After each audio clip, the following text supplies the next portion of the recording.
Announcing also the winners on court number 1. Cadet male, 7th grade yellow belt.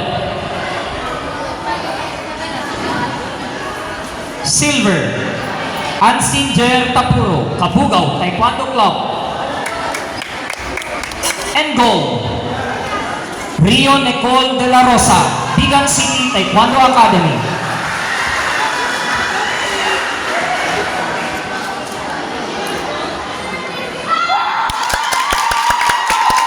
Cadet male, 6th grade blue belt. Silver, Frederick L. Sousa, Bigan City Taekwondo Academy. And gold, Roland Andre Arcalas, Candon City Taekwondo. Stephen Omalos, Candon City Taekwondo Club. And gold, Gavin Moreno, Suyo Kickers Taekwondo Club.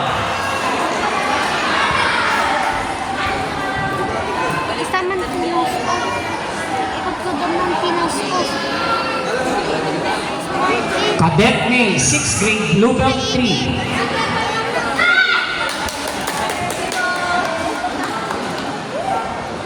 Silver, John Cian Cabusao, Ilocosur Taekwondo Chapter. And gold, Arjan Nefi Arce, Bigan City Taekwondo Academy.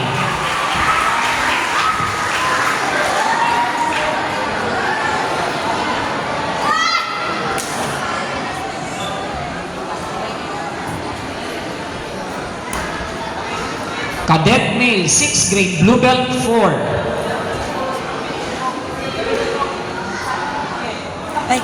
Silver, Carl Andre Buak, Candon City Taekwondo Club.